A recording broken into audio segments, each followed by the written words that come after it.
À la fin de son ouvrage, l'Éternel Dieu a fait les constats de son travail. Et il a dit que tout ce qu'il a fait était très bon, synonyme de la perfection.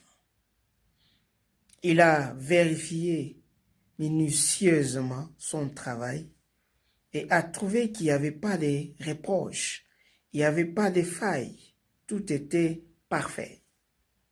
Et nous, dans notre ministère, et nous, dans notre travail, dans notre service, cherchons à amener notre travail à la perfection. Cherchons à faire des choses d'une manière parfaite. Certes, peut-être en ce moment, nous sommes en train déjà de les faire bien, mais nous ne devons pas nous limiter à ces niveaux. Nous ne devons pas nous dire que c'est suffisant ce que nous sommes en train de faire. Nous devons chercher à aller au-delà de nos capacités. Nous devons chercher à aller au-delà de nos forces. Faire des choses parfaitement comme Dieu l'a fait. Aujourd'hui, tu es chantre, tu es prédicateur, tu es, je ne sais pas moi, pianiste, tu es serviteur quelque part. J'aimerais te dire que ne te contente pas du niveau que tu as actuellement. Ne te contente pas de ce que tu es en train de faire pour dire que c'est suffisant, je suis déjà au top, non. Jour après jour, nous devons perfectionner notre travail. Nous devons vivre dans les très bons de Dieu. Dans les très bons de Dieu. Nous devons nous rassurer que ce que nous sommes en train de faire est très bon devant Dieu et devant les hommes. Imaginez lorsqu'on te dit de prêcher. L'église ou la chaire, ce n'est pas un endroit où on doit commencer à apprendre à prêcher. Lorsqu'on passe devant les gens, c'est qu'on sait déjà faire des choses. Et si on sait faire des choses, on doit aussi chercher à améliorer.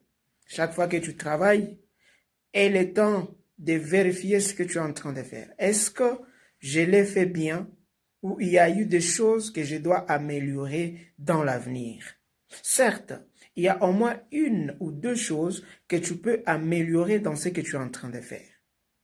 Donc, s'il faut même étudier, l'école ne s'arrête pas lorsqu'on est encore vivant.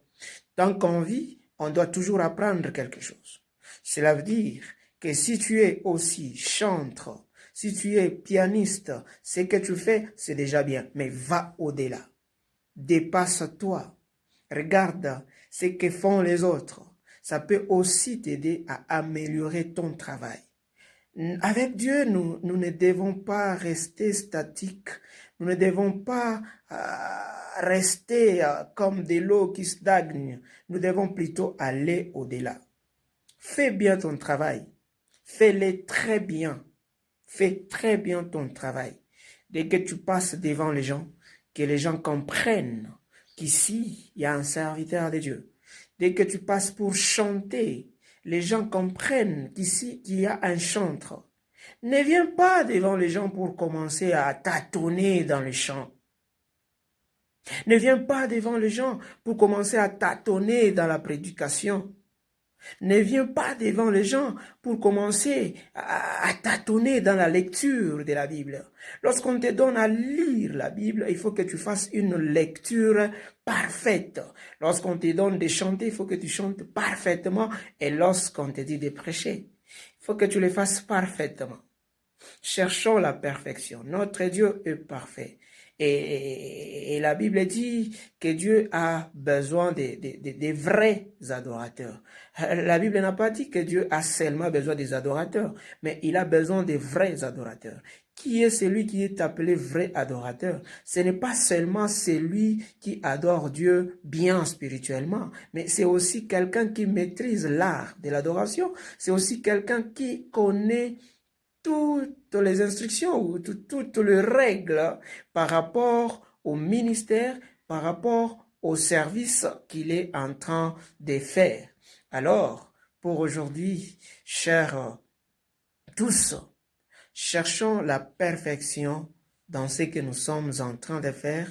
Aussi, ça amènera à ce que Dieu continue à se manifester dans notre vie, cela fera que Dieu continue à nous bénir.